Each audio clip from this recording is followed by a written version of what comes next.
Hi hello welcome back to JDK kitchen. இன்றைக்கி ரொம்பவே சூப்பரான கேரட் சட்னி ரொம்பவே ஈஸி எப்படி பண்ணலான்னு பார்க்கலாம். இந்த சட்னி ரொம்ப ஹெல்த்தியானது கூட, ரொம்ப டேஸ்ட்டாகவும் இருக்கும்.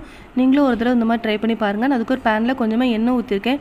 எண்ணெய் நல்லா சூடானதுக்கு அப்புறமா கொஞ்சமாக கடலைப்பருப்பு, கொஞ்சமாக உளுந்தம்பருப்பு, கொஞ்சமாக சீரகம், ஒரு 5 காஞ்ச மிளகாய் ஆட் பண்ணியிருக்கேன். சின்ன மீடியம் சைஸ் பல்லாரி கட் பண்ணி வச்சுருக்கேன், அதையும் ஆட் பண்ணிக்கிறேன்.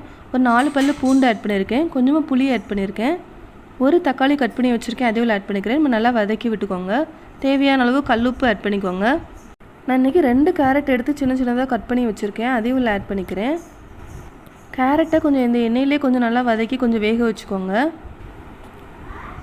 கேரட் நல்லா வந்ததுக்கப்புறமா நான் கடைசியாக கொஞ்சமாக தேங்காய் துருவி வச்சுருக்கேன், அதையும் ஆட் பண்ணிக்கிறேன்.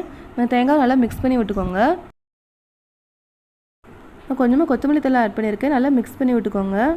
கொஞ்சம் சூடு ஆறுனதுக்கப்புறமா ஒரு மிக்ஸி ஜாரில் மாற்றி கொஞ்சம் தண்ணி சேர்த்து கொஞ்சம் நல்லா ஃபைனாக அரைச்சி எடுத்துருக்கேன்.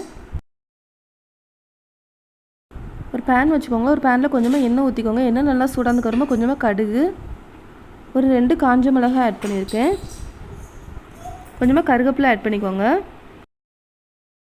இப்போ நம்ம அரைச்சி வச்சுருக்க கேரட்டையும் ஆட் பண்ணிக்கலாம். கொஞ்சமாக தண்ணி சேர்த்து நல்லா மிக்ஸ் பண்ணி விட்டு அதையும் ஆட் பண்ணிக்கோங்க. நல்லா மிக்ஸ் பண்ணி விட்டுக்கோங்க. மிக்ஸ் பண்ணிவிட்டு லைட்டாக ஒரு கொதி வந்ததுக்கப்புறமா ஆஃப் பண்ணிக்கோங்க. இந்த கேரட் சட்னி ரொம்பவே டேஸ்ட்டாக இருக்கும். நீங்களும் ஒரு தடவை ட்ரை பண்ணி பாருங்கள். குழந்தைகள்லேருந்து பெரியவங்க வரை எல்லாருமே ரொம்ப விரும்பி சாப்பிடுவாங்க. என்னோடய சேனல் சப்ஸ்கிரைப் பண்ணிக்கோங்க. தேங்க்யூ.